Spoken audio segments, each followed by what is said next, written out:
Hoy quiero compartir acerca de Juan capítulo 2, pero para esto es muy importante que nosotros podamos entender cada paso en la vida del Señor Jesucristo, dentro del ministerio que Él estaba haciendo. Vamos a leerlo, voy a leerlo en voz alta y ustedes pueden seguirme desde ahí. Dice que al tercer día se hicieron unas bodas en Caná de Galilea y estaba allí la madre de Jesús.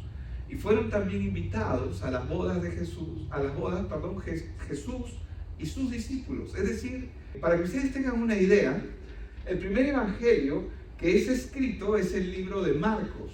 Luego se escribe Lucas y probablemente Mateo. Entre Mateo y Lucas están como el segundo evangelio que se escribe, pero Juan se escribe aproximadamente en el año 90. Es decir, que cuando Juan, el evangelio de Juan es escrito, significa que los demás evangelios ya estaban. Esa es la razón por la cual nosotros vamos a encontrar en Juan muchas cosas que no vamos a encontrar en los otros evangelios. Por eso es que el libro de Juan es importantísimo, es fundamental. Mientras que Mateo y Lucas empiezan a hablarnos de la genealogía, es decir, de quién es Cristo a través de la genealogía, desde Adán hasta Cristo y desde Abraham hasta Cristo. Juan presenta a Cristo que Él no tiene genealogía, o sea, lo presenta como Dios. Vamos a ir comprendiendo esto, pero dice acá que fueron también invitados a la boda de Jesús, a la boda de esta pareja que no sabemos quiénes son, Jesús y sus discípulos. Y faltando el vino, dice, la madre de Jesús le dijo, no tienen vino. ¿Cuántos han leído esa historia? ¿Sí? La estamos revisando otra vez, ¿verdad? Jesús le dijo, ¿qué tienes conmigo, mujer? Aún no ha venido mi hora. Su madre le dijo a los que servían, haced todo lo que os dijere. Y estaban allí 6 tinajas de piedra para agua conforme al rito de la purificación de los judíos, en cada uno de los cuales cabían 2 o 3 cántaros. Jesús les dijo, llenad estas tinajas de agua, y las llenaron hasta arriba. Entonces les dijo, sacad ahora y llevadlo al maestresala. Y se lo llevaron. Cuando el maestresala probó el agua hecha vino, sin saber él de dónde era, aunque lo sabían los sirvientes que habían sacado el agua, dice que llamó al esposo y le dijo, todo hombre sirve primero el buen vino, y cuando ya han bebido mucho, entonces el inferior, mas tú has reservado el buen vino hasta ahora. Este principio de señales hizo Jesús en Caná de Galilea y manifestó su gloria, y sus discípulos creyeron en él. Después de esto, descendieron a Capernaum, él, su madre, sus hermanos y sus discípulos, y estuvieron allí no muchos años. Es interesante. Cuando usted empieza a leer las Escrituras, ustedes saben que una vez que Dios creó los cielos y la tierra, Dios forma un matrimonio. ¿Se acuerdan o no? Adán y Eva. Dios establece un matrimonio. La historia de la creación la humanidad empieza con un matrimonio. Y es interesante notar este paralelo que nosotros vemos en el libro de Juan. Juan empieza dando testimonio de quién es Jesús, pero luego nos va a llevar a una boda. Y es interesante que el primer milagro que Jesús hace y el primer milagro que se registra como señal de parte de que Cristo es Dios, el primer milagro se da en una boda. ¿Y cuántos saben que cuando Cristo venga por segunda vez, la historia de la humanidad terminará en una boda? Las bodas del Cordero. Es interesante notar esto, pero el Evangelio de Juan, en el capítulo 1, nos hablaba de la encarnación de Cristo, de quién es Dios, de por qué vino Él, ¿no? Que Cristo es Dios hecho hombre. Pero en Juan 2 vemos que Jesús es invitado, ¿verdad? Y ya hemos leído la historia. Él fue invitado a una boda. Qué bueno es cuando invitamos al Señor Jesús a ser parte, ¿no? A participar en las actividades nuestras. Normalmente no lo sacamos, ¿no? Por ejemplo, bueno, eso no pasa aquí, pasa en otros lugares probablemente, pero mucha gente tienen algunos un comportamiento en la iglesia o con sus amigos de la iglesia y otro comportamiento fuera de la iglesia. Es decir, oye, ahí está el hermano, ¿no? Cambia la música, ¿no? Cambia esto, cambia aquello. No. Ellos, es interesante que a Jesús lo invitan a esta boda. Lo invitan a participar de esta boda. Y notamos que hay un problema. ¿Cuál es el problema? No hay vino. Ese es el gran problema. No sé cómo se enteró María, pero obviamente María estaba bien metida ahí, ¿no? La madre de Cristo, la madre terrenal de Cristo. Y el problema es que el vino se acababa, pero esto de alguna forma puede simbolizar la insuficiencia humana, cuando hay cosas que el hombre, por más que empieza cosas, no va a poder ser satisfecho con lo que tiene. El vino se acaba, las cosas con las que el hombre trata de llenar su vida se van a acabar, no van a traer plenitud. Por ejemplo, cuando uno, hay gente que es feliz cuando se compró, no sé si les pasó a ustedes, pero cuando salieron los primeros televisores y los primeros eran plasma, ¿no? ¿Se acuerdan de eso? Y después de unos años salieron los LED, y los que estaban felices porque se habían comprado el plasma, pero luego estaban tristes porque su televisor ya no era el último, de última generación. Lo mismo pasa en nuestro tiempo. Las cosas nunca van a traer esa plenitud que el hombre necesita. Y ciertamente en esta boda se les había acabado el vino. Por eso es que decimos que simboliza de alguna forma la insuficiencia para el hombre. Y claro, le dice: ¿qué tienes conmigo, mujer? Aún no ha venido mi hora, le dice el Señor. Hermanos, ¿por qué el Señor habla de que aún no ha llegado su hora? Porque Él vino a cumplir un plan y un propósito en esta tierra. La Biblia dice claramente en el libro de Eclesiastés que todo tiene su tiempo debajo del cielo. A mí me tocó nacer en el 74. Yo no pedí nacer en el 74. Ya probablemente muchos ya saben mi edad ahora, ¿no? Yo no lo decía. Pero a mí me tocó nacer en el 74. A usted le tocó nacer no sé en qué año. Quizás hace poquito nomás, ¿no? Menos de 20 quizás algunos. O un poquito más allá. Pero lo interesante es que al Señor le plació darme el encuentro cuando yo estaba en la universidad estudiando, en mi primer año de carrera.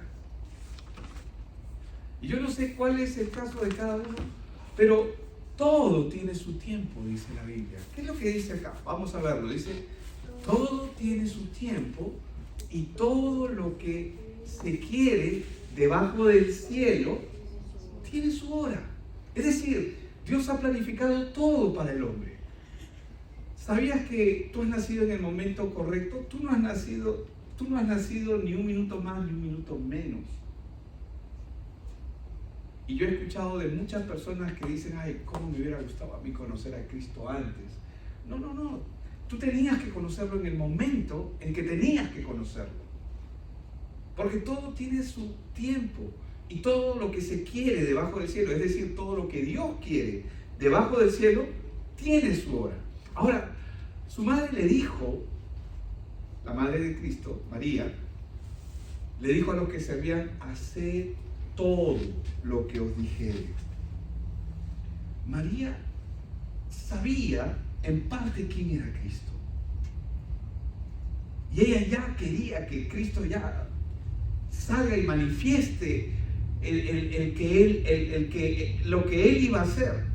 ¿Qué era lo que Él tenía que hacer? Él vino a pagar el pecado de la humanidad. Amén. Él vino a morir por cada uno de nosotros. Él vino a vencer el pecado, a derrotar el pecado y a vencer la muerte. Ahora, dice: hacer todo lo que Él diga. Esto es fundamental, en la vida de cada creyente. Y Jesús es el mejor ejemplo. ¿Usted sabía que cuando Jesús estuvo aquí en esta tierra, Él no hizo nada por su propia cuenta? ¿Qué dice la Biblia? Dice, porque yo no he hablado por mi propia cuenta. Está hablando Cristo acá. El Padre que me envió, dice, Él me dio mandamiento de lo que he de decir y de lo que he de hablar. Es más, dice, respondió entonces Jesús y les dijo, de cierto os digo, no puede el Hijo hacer nada por sí mismo, sino lo que ve hacer al Padre, porque todo lo que el Padre hace, también lo hace igualmente el Hijo. Es decir, Jesús tenía libertad de hacer su propia voluntad, la tenía, pero Él nunca hizo su voluntad. Él hizo lo que tenía que hacer. Es más, en el momento más crucial, porque Él vino como hombre, y como hombre en el momento que estaba en Getsemaní, Él sabía que estaba a horas de ser procesado y ser crucificado. Estaba a horas de ser procesado, donde iba a pasar toda la vía crucis que nosotros conocemos.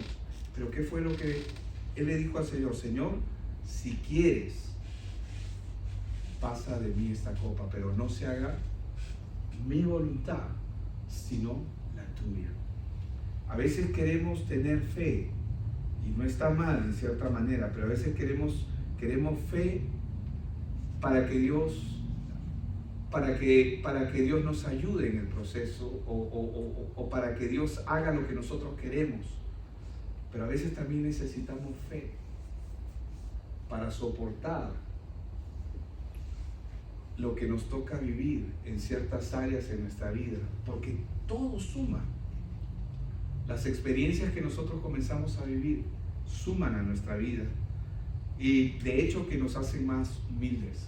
Dice, porque el Padre ama al Hijo y le muestra todas las cosas que Él hace, y mayores obras que estas les mostrará, de modo que vosotros os maravilléis, dice. Ahora, el que dice que permanece en Él debe andar como Él anduvo. ¿Cuántos estamos en Cristo acá? ¿O cuántos tratamos de estar en Cristo? Amén. Si tú dices que estás en Él y que permaneces en Él, ¿qué es lo que nos manda? Debemos andar como Él anduvo. ¿Y cómo Él anduvo? Sometido al Padre. Es decir, en nuestro caso, ¿cómo sería? Sometidos a la palabra. Sometidos a la palabra. Amén. Entonces, de acuerdo con los expertos, hermanos, y volvemos al texto de Juan 2:6, estaban ahí 6 tinajas, dice, de piedra para agua, conforme al rito de la purificación de los judíos, en cada una de las cuales cabían 2 o 3 cántaros. Eso era lo que estaba. De acuerdo con los expertos, cada una de estas tinajas podía contener un promedio de 100 litros de agua, ¿no? Y ustedes saben que fueron los sirvientes los que llenaron. Ellos eran los que sabían qué era lo que había en las tinajas, ¿no? En esos, vamos a llamarle como barriles, pero eran tinajas, dice. Ahora, Jesús les dijo, llenad estas tinajas de agua, y las llenaron hasta arriba. Las tinajas, ¿qué podrían representar las tinajas? Si bien es cierto, no quiero salirme del texto original, pero las tinajas pueden representar personas. ¿Cómo personas, pastor? Nosotros somos como un cántaro vacío que está siendo lleno, ¿pero de qué? De agua. El agua siempre ha sido como una figura de la palabra de Dios. El agua ha representado siempre en la Biblia, ha representado la palabra de Dios. Cuando tú comienzas a llenar tu cántaro, tu vida con la palabra, es agua. ¿A qué me refiero cuando digo que es como agua? Es conocimiento. Porque muchos reciben información, pero todavía no se ve un cambio, todavía no se ve ese cambio de que el agua se ha convertido en vino, en gozo. ¿Por qué? Porque todavía están recibiendo. Y es interesante ver esta analogía. Lo cierto es que en esta boda faltaba un elemento importante, el vino, pero Dios proveyó el agua. Solo Dios puede provocar la transformación en el corazón del hombre. En el versículo 8 vemos lo siguiente. Entonces le dijo, sacad ahora y llevadlo al maestresala y se lo llevaron. Estamos hablando de que iba a sacar una muestra, ¿verdad? Iba a sacar una muestra, una porción del vino y lo iba a llevar al maestresala. Cuando el maestresala probó el agua hecha vino, sin saber él de dónde era, aunque lo sabían, dice, los sirvientes que habían sacado el agua, dice, llamó al esposo y le dijo, ¿no? Luego vamos a ver lo que le dice, pero el agua, hermanos, convertida en vino, representa esa transformación espiritual que solo Jesús puede obrar cuando la palabra está depositada en nuestros corazones. Hay veces muchas personas vienen a nuestros estudios bíblicos y no entienden nada. ¿A cuánto les ha pasado que muchas veces están en un estudio y no entienden nada? Pero no te preocupes, sigue oyendo, porque la palabra va a llenar ese cántaro, y conforme sigues escuchando la palabra, los cambios van a venir, pero no van a venir porque tú quieres que venga, aunque lo deseamos con todo nuestro corazón. Ese cambio, esa transformación de agua en vino, solo la puede provocar Dios. Dios es el único que puede transformar. Por eso es que según Corintios 5:17 nos habla de ser nuevas criaturas. Dice, de modo que si alguno está en Cristo, nueva criatura es. Las cosas viejas pasaron. He aquí, todas, dice, son hechas nuevas. Ahora, nosotros, la iglesia, los ministros, los líderes, brindamos la palabra de Dios. Proveemos la palabra de Dios. Y esa es nuestra labor. Yo no puedo convencer a nadie. Quizás yo humanamente pueda persuadir a alguien a algo, pero yo no puedo provocar la transformación que solo Dios puede provocar. Lo que usted necesita es escuchar la palabra. Pero quien va a traer la transformación, quien va a producir la transformación en su vida, es Dios.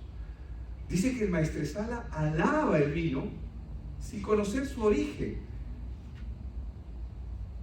Y mucha gente, cuando comienza a ver la transformación que comienza a ocurrir en muchas personas, dicen, oye, ¿qué pasó contigo? Yo te veo distinto. ¿No eres el mismo de antes? ¿No eres la misma de antes? Algo ha pasado contigo. Claro, ellos no pueden ver lo que está pasando, pero pueden disfrutar. No pueden saber lo que ha ocurrido internamente, pero pueden disfrutar de los frutos de lo que ha ocurrido. Y eso es exactamente lo mismo que hace la palabra de Dios. Dice, porque por gracia sois salvos por medio de la fe, y esto no de vosotros, pues es don de Dios. ¿Qué significa esto? Que esta transformación es una gracia que Dios da, y esto no procede del hombre, sino viene directamente de parte de Dios. Ahora, la lección espiritual para nosotros es que el Señor Jesús quiere darnos lo mejor. Él quiere cambiar nuestra vida, que empezando como tinajas vacías, porque así venimos del mundo, como tinajas vacías.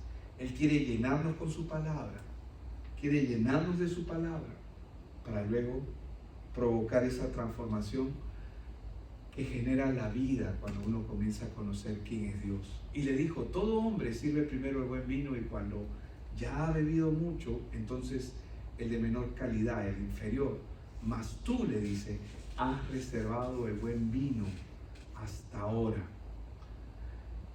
Y les voy a decir algo, porque acá mientras yo estaba orando y viendo sobre este punto, algo interesante comencé a observar. El mundo tiene la tendencia de dar primero a los jóvenes o a las personas las cosas que parecen buenas. Desde que nosotros nacemos y crecemos, entramos en un sistema en el mundo. Y este sistema nos dice, tú tienes que ser el mejor en esto, tienes que estudiar. Yo no estoy diciendo que no debemos estudiar y no debemos ser los mejores, pero te meten en un sistema. ¿Por qué? Para que tú puedas tener tu casa, para que tú puedas tener tu carro, para que tú puedas tener tu carrera, para que tú puedas tener tu profesión, para que tú puedas lograr tus metas y puedas hacer esto y tengas dinero, como si eso llenase a la gente. Y en la práctica observamos que la gente que tiene y que logra todas estas metas en realidad no es feliz, no puede llenar. Y es interesante ver esta figura aquí, porque el mundo tiene la tendencia de dar a los jóvenes, a la gente en su formación, las cosas que parecen buenas, y al pasar los años, las cosas realmente no son tan buenas. Lo que Él ha preparado para nosotros, cuando viene el Evangelio, Dios se presenta a sí mismo, a cada uno de nosotros, mostrándonos aquello que es verdadero.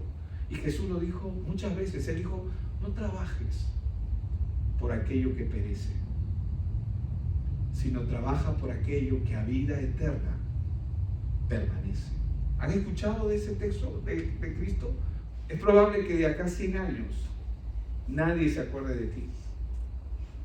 Probablemente, tú dirás: pastor, de acá a 100 años, sí, te lo aseguro, de acá a 100 años tú vas a tener sobrinos, nietos, vas a tener bisnietos que tú no conoces, o quizás conociste en algún momento, o tú vas a tener personas que van a estar viviendo en tu casa, que van a estar usando tus cosas si es que todavía están, pero no van a tener memoria de ti. ¿Y en 200 años crees que alguien se acuerde de ti? ¿Crees que va a haber memoria de ti de acá a 200 años? En 100 años no va a haber memoria de ti, ni de mí tampoco. No trabajes por aquello que perece. Jesús vino justamente para mostrarnos aquello que es verdadero. El vino nuevo es el Evangelio. Es una forma de decirlo, pero el vino nuevo es el Evangelio. El vino nuevo son las buenas nuevas de Dios, que viene a quitarle el lugar a todo aquello con lo que tú y yo, por años antes de conocer al Señor, hemos llenado nuestro corazón, pensando que en esas cosas teníamos todo, pensando que si lográbamos todo eso, íbamos a ser felices. Y sabemos que no es así. Este principio de señales hizo Jesús en Caná de Galilea y manifestó su gloria, y sus discípulos, dice, creyeron en Él. Y aquí, en esta parte, vemos claramente cómo que el Hijo de Dios lo vemos como la respuesta al problema del hombre. ¿Cuál es el problema del hombre? ¿Cuál creen ustedes que es el problema del hombre? ¿Su problema será el problema del hombre? No. ¿El problema del hombre cuál es? Está muerto, está separado de Dios. Nace bajo el dominio de Satanás y está condenado a la destrucción eterna, a la condenación eterna.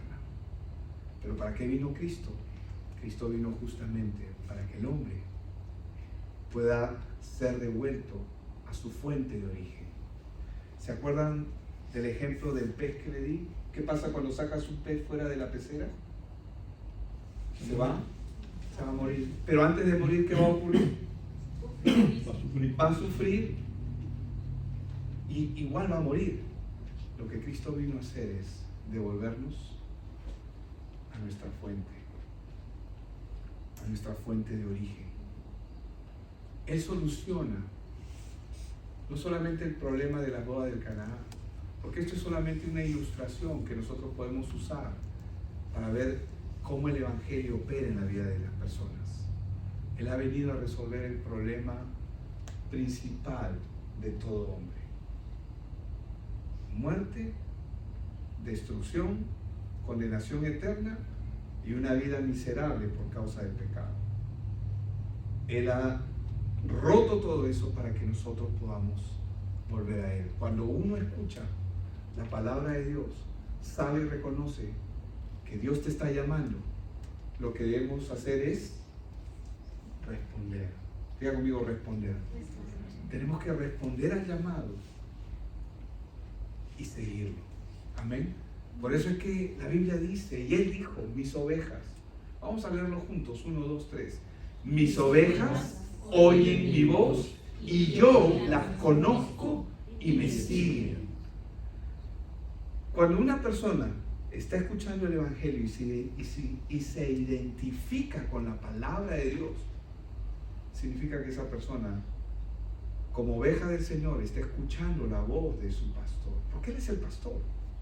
Nosotros somos pastores solamente que les enseñamos la palabra de Dios y los guiamos a Él, pero Él es el pastor. El pastor es Él. Él es el verdadero pastor. Amén. Amén. Y es el que tiene cuidado de tu vida.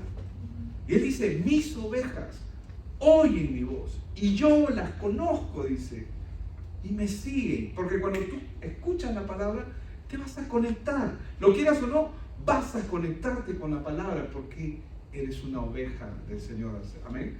Amén. No digas amén, di amén. Amén. Como oveja. Como dicen las ovejas.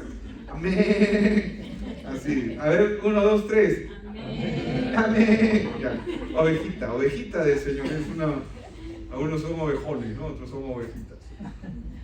Dice, yo les doy vida eterna y no perecerán jamás. Ni nadie, dice, las arrebatará de mi mano. También tengo, dice, otras ovejas, esas somos nosotros, que no son de este redil, porque está hablando con Israel. Aquellas también debo traer, y ya lo hizo, amén, por eso estamos aquí, y oirán mi voz. ¿Y qué dice? Y habrá un rebaño y un pastor. Gloria a Dios. Hermanos, hay muchas personas aún alrededor tuyo que no saben lo que tú ahora sabes sobre la vida cristiana.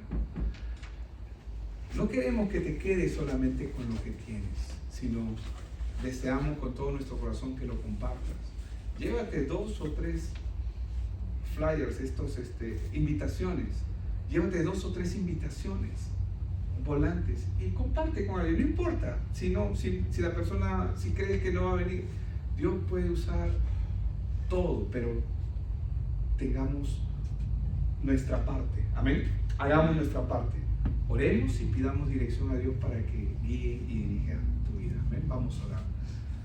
Padre, te damos gracias, Señor, por este tiempo. Gracias por el privilegio, Señor, de una vez más escuchar tu palabra, de poder verte a través de las Escrituras, de poder ver cómo tú estás obrando y estás trabajando en la vida de cada persona. Gracias, Señor, porque como dice tu palabra, la buena obra que tú has empezado, tú la vas a perfeccionar hasta el día de Cristo.